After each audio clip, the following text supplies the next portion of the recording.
I suppose I'm slightly different than everybody else. I'm going to just talk as opposed to show pictures. I'm going to let my colleague Jeremy go through the document and the detail of what is in the master plan. I just want to give, I suppose, an intro as to why we've done it and what we were trying to achieve and what was driving it. I suppose just to pick up on something that's been raised a couple of times, the gap in between has been mentioned.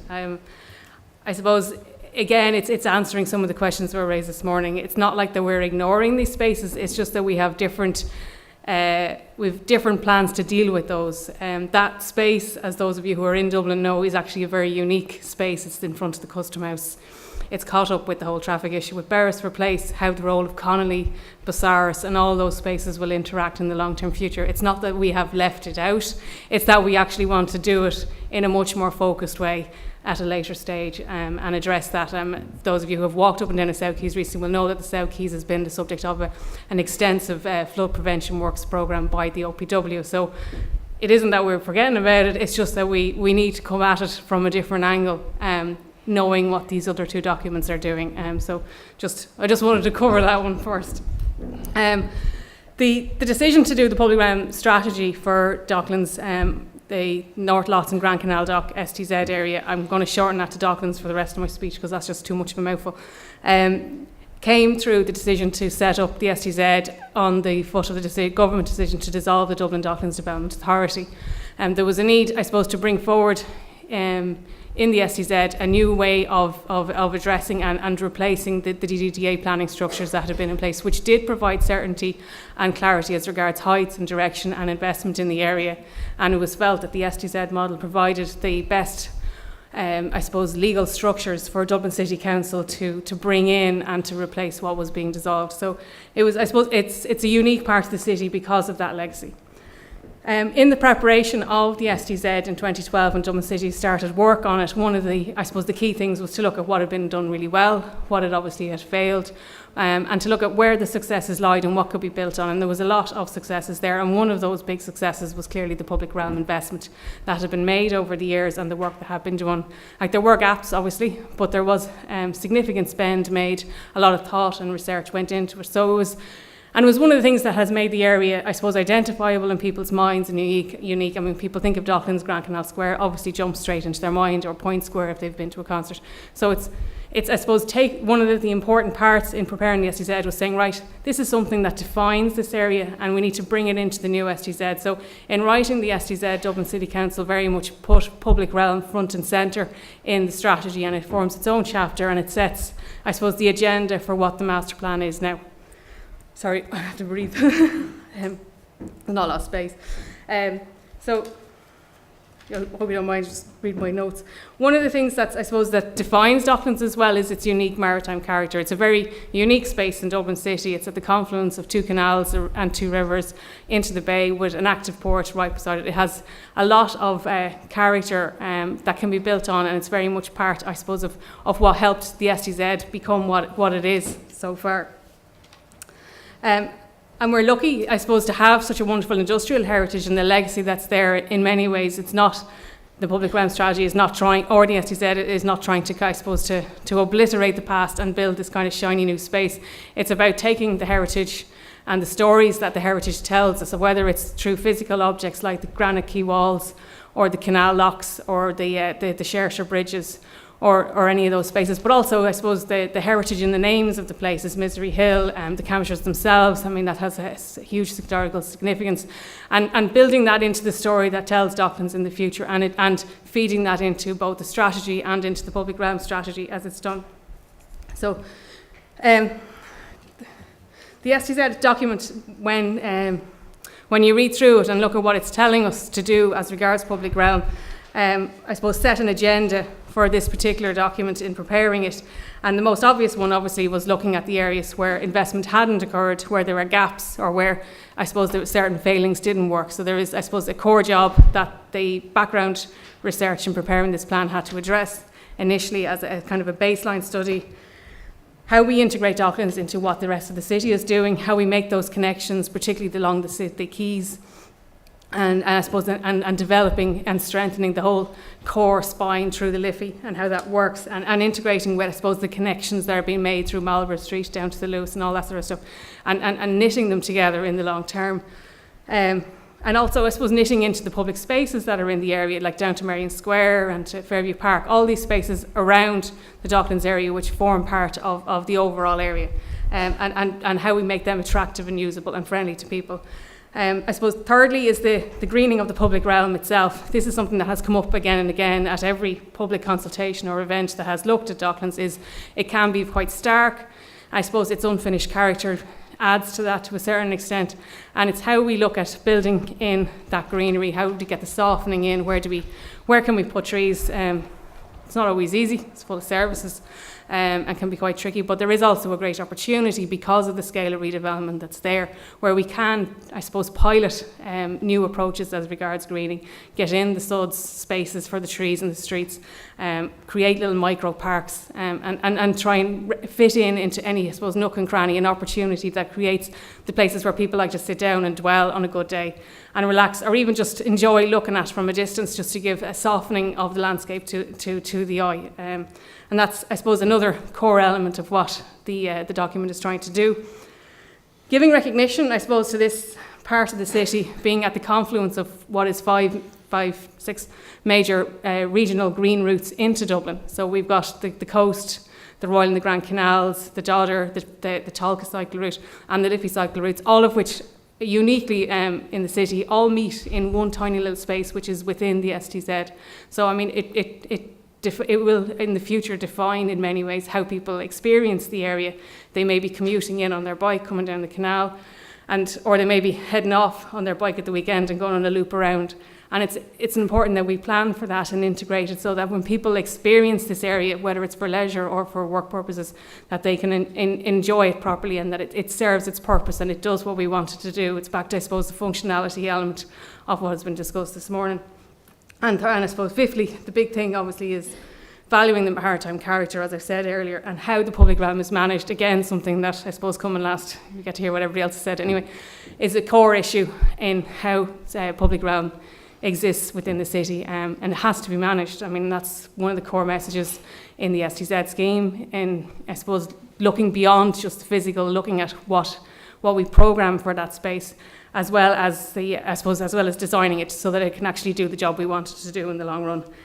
And it's looking at, I suppose, the maritime heritage and how we build that into what we're doing in the public realm in a way that's not pastiche or corny or I suppose, naff, that way that it's telling the story in a good way, but also reinterpreting it in new ways. So whether it's an art installation or hosting an event that has echoes of the past, but is still a modern thing. And it's looking at those type of things and how we work that, and how, I suppose, the maritime story of the Docklands area has evolved, and how the canal story has evolved over the number of years. The types of boats that come in and what they come in for has changed, but it's still that space, and it's how we accommodate them in the future. So I suppose to be a success, the public realm strategy needs capital investment, but it also needs an awful lot more than that. It needs commitment from, I suppose, it's been put up to Dublin City Council as the development agency for the STZ, that I suppose we have a key role working with the other agencies in the area, like Waterways Ireland and like Dublin Port, to bring a lot more to the space and to give it meaning and purpose. There's no, again, I suppose, as the story's been told, it can be sometimes very easy to do the capital part of a job, but it's what you do with it afterwards, and how we give it a function and purpose in the long term, and how we, I suppose, encourage greater use of the water, how we bring in more projects, how we host sports and leisure events in the area, which gives a purpose for people to come into the Docklands area of Dublin and to give them a reason to experience it and to enjoy it, and then to hang around and spend money in the cafes. And that all changes the character of the area, from being, I suppose, what people fear that these areas can be, that they're a bit too economically focused, and they need to have a sense of community, a sense of liveliness and a purpose, and be a place, a destination for people in the surrounding communities when they want to go and do something fun. So the STZ document was made following, I suppose, a major phase of public consultation, and obviously a critical and rigorous review by the board before it was completed, and it charged us with a set of instructions which led to where we are today with the launch of the draft document, which I want to emphasise is on consultation for the next 6 weeks. So please, any thoughts you have between now and the next 6 weeks on any of it, please send in, and we'd be very, very keen to go through what people send in. And it's not a situation where we feel that it's a fait accompli. Something like this will always evolve, and it'll evolve through its entire life of delivery, and I think it's important that we get as much feedback as possible from everybody about how they see it should go. But yeah, so the incorporation, the objectives of the STZ, when you read through the public realm chapter, highlight the importance of increasing and improving the quality of people's experience along the water's edge, to work with other agencies, as I've mentioned, and a renewed focus on the future of the CAMPSHIRES, and to tie in with other maritime and water-based activities that are currently being developed in the area, particularly cruise tourism and the canal experience. And I suppose, and making and joining the key city corridors.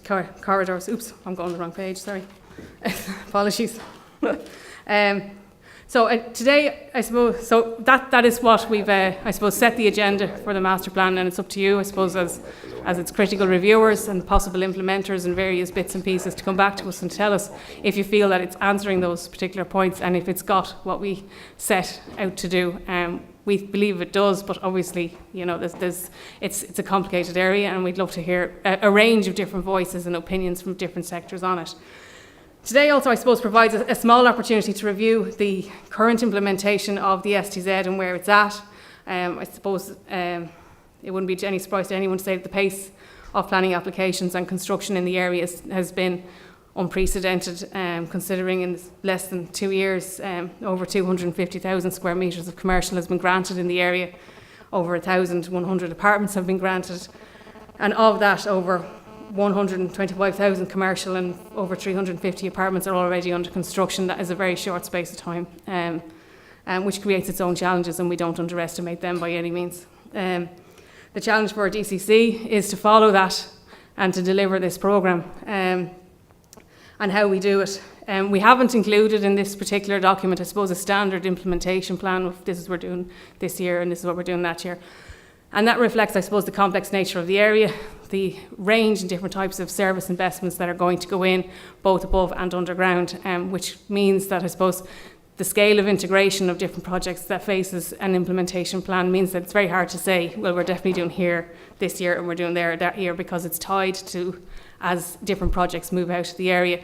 But that also creates an opportunity for the council, because we will be hoping to piggyback as many projects as possible to, I suppose, to get the public realm following rapidly behind the major infrastructure investments that are required for the area.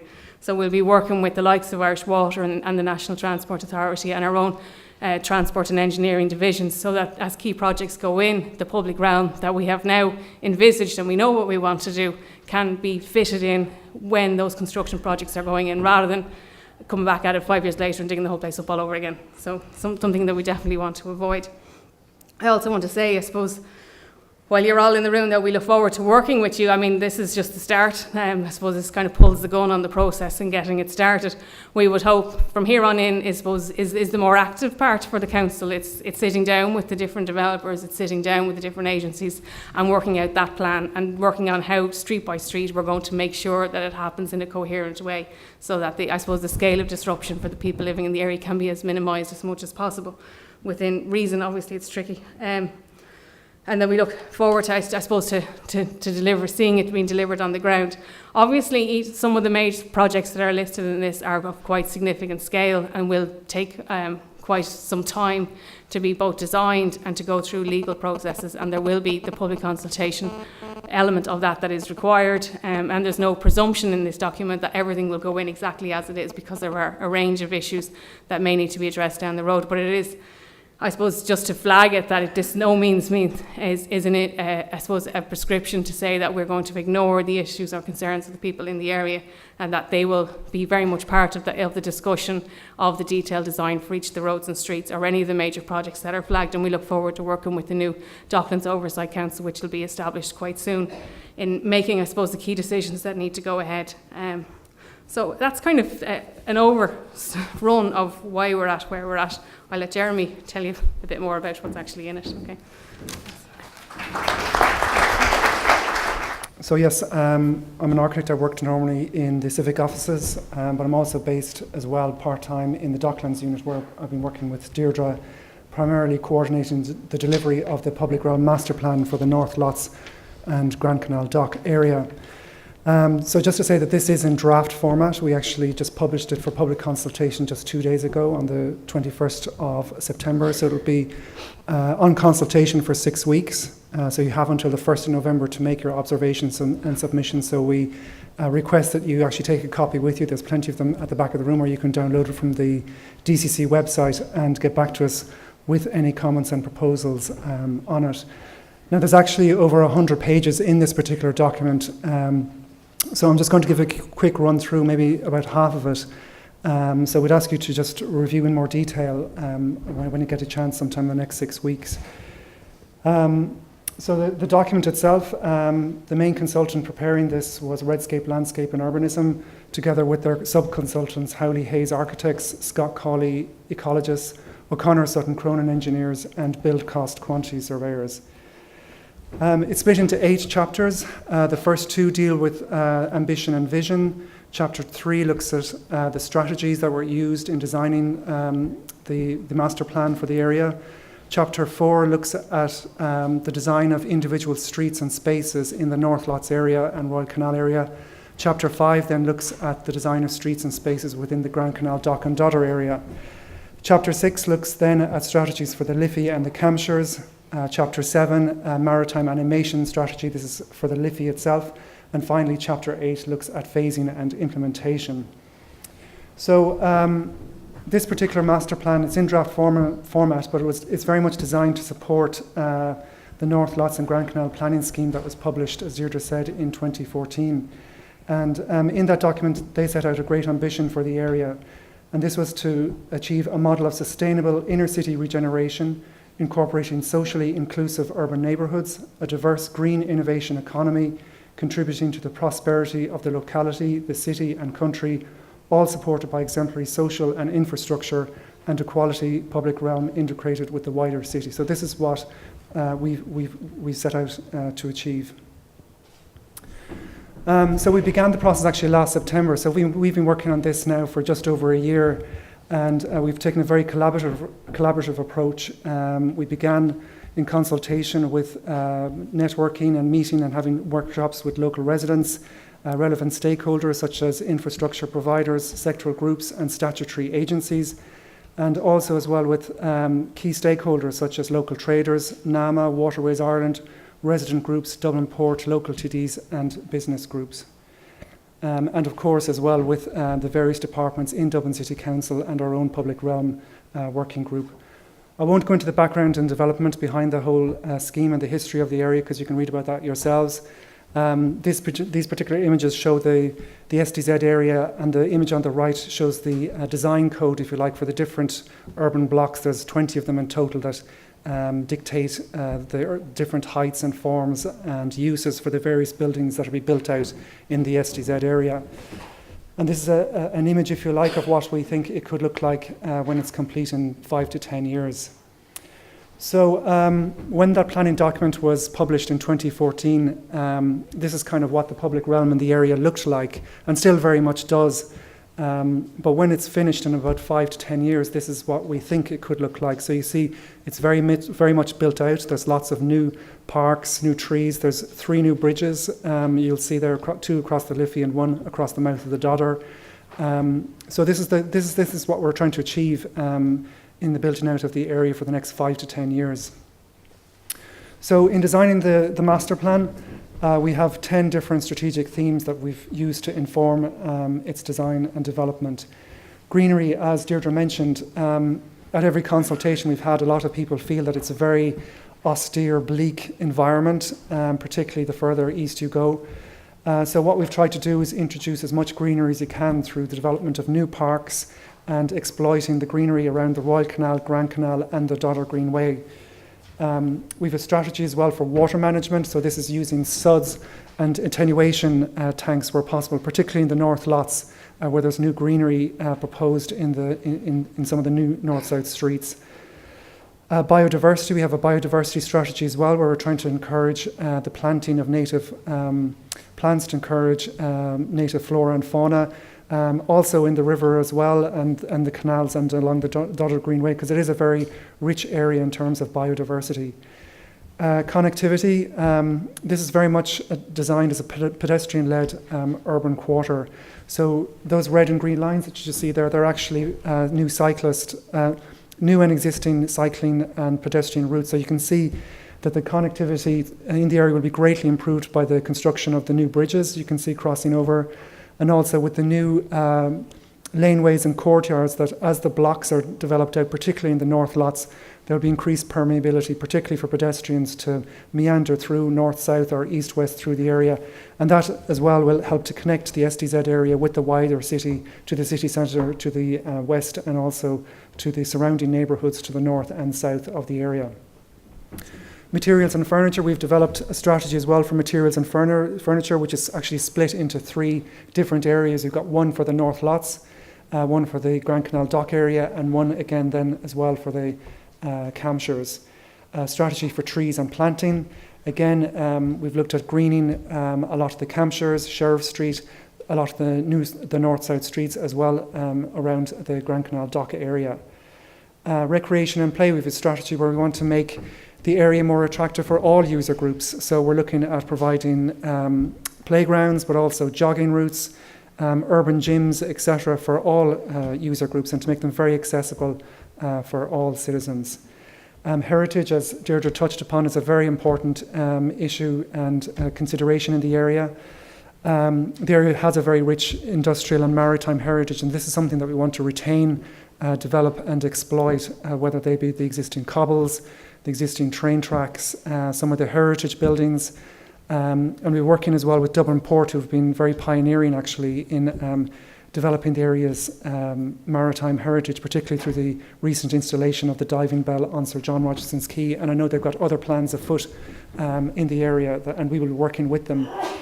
And that will as well inform the arts and culture strategy as well, where we want to use the maritime and industrial legacy to inform the arts, whether they be for new sculptures, installations, or for events that could take place in the area. So looking in more detail within the scheme itself, these next 2 chapters actually just look at the design of individual streets and spaces. So the North Lots area, this is an image of what we would like it to look, what we'd like it to look like when it's complete in about 5 to 10 years' time. So we've also got a materials toolbox. Now this is actually very much based on the construction standards for streets and roads. This is a manual that's published by the Roads Maintenance section in DCC. So essentially what we've done is we've copied their materials and used that as well then for the North Lots area. So this gives guidance on the types of materials to be used, as well as some of the street furniture, etc. That we'd like to use for the North Lots area.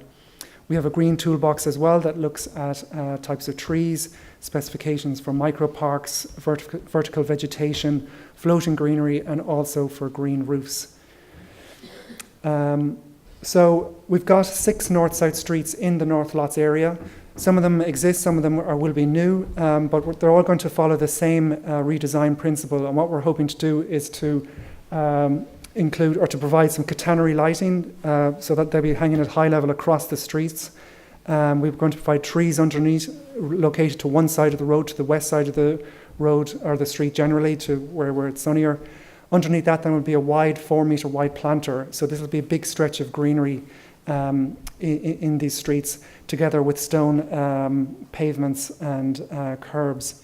So this gives you, this is the location of the 6 streets. So you can see these are tree-lined streets with the trees all located to one side. It's actually an asymmetrical layout that results then. And now just to show you in more detail some of the streets. So this is New Wapping Street. The image at the bottom shows you what's proposed. The section on the top right shows you what it looks like at present. So it's very barren, but on the section on the top left you can see the catenary lighting, the tree that's located to one side, the big 4-metre wide green planter that will run the length of the street, and then the 4-metre wide pedestrian footpaths then on either side. So we want to really make wide footpaths along these north-south streets. Castle Forbes Street again follows the same principle, same profile. The only difference between this street actually and the others is that this street actually contains a lot of cobbles, and so this is something that we're going to retain and reinstate once all the works are complete, particularly by Irish Water. So we've design guidance as well for East Wall Road, the East-West City Boulevards for Sheriff Street, where we're proposing a tree-lined boulevard with trees planted on both sides.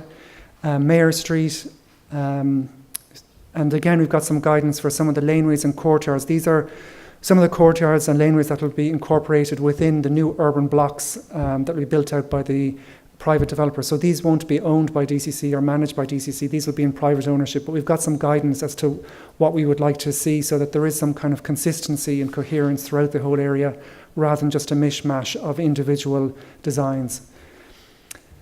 And again, there's guidance as well on some of the public parks and squares, Middle Park, Station Park and Pocket Park.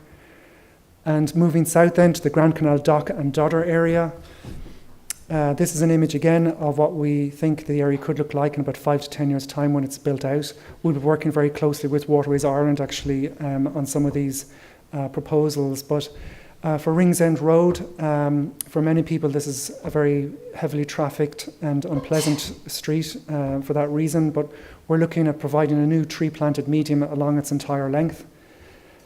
We've got design guidance as well for Benson Street, where we're considering putting a two-way cycle lane along its length. Hanover Street East, Misery Hill again, and Lime Street, more guidance. And then design guidance as well for some of the new public parks and squares such as Chocolate Park and at Britain Quay, where the new Capital Dock development is under construction at present. The docks themselves, we split into two sections. The Grand Canal Dock, the outer section. Essentially what we're trying to do, well, one of the things we're trying to do is to complete the loop walk around the Grand Canal Dock. Currently, it's blocked off there just at the CIE site at the southern edge of the Grand Canal Dock. So we want to make a continuous loop walk around the Grand Canal Dock area. We want to investigate the possibility as well of including some floating pontoons in the water together with some floating vegetation to help with biodiversity in the area. Grand Canal Dock and the inner dock, this is the dock with where the Waterways Visitor Centre is contained. We're going to look at the feasibility of a new park, a new floating park or water park in the southeast corner that could possibly link up back up to Ringsend Road through a new boardwalk or pontoon beside the Boland's Mills development. And also look at how we could actually reconnect this dock back to the Grand Canal. It's currently cut off by the Dart line, but to examine ways that how we can connect the dock back to the Grand Canal Dock. Guidance as well then for the Dodder Linear Park. The LIFFEY and the CAMPSHIRES then as well, we have strategies for them. As I said in consultations, people have very different views about tree planting along the CAMPSHIRES. Some people say the docks are the docks and they're characterised by treeless landscape, and they appreciate those kind of harsh, maybe barren landscapes. But then other people say, no, we have to have trees all the way along it to soften it. It's too exposed. We need some protection against the weather. So what we're proposing is to actually have a tree-lined avenue, but to have gaps in front of some of the significant heritage buildings in the area, such as the Point Theatre and the proposed new Docklands railway station. So we do have some breaks that will reflect some of the, or maintain some of the old original Docklands character to the area. So this is just a zoom in then of the CAMPSHIRES north and south, where you can see some of the proposals. So you can see there's tree-lined avenues on both sides with gaps, as I mentioned, in front of the key heritage buildings. There's a big floating pontoon, which we'll investigate the possibility of providing together with some ships.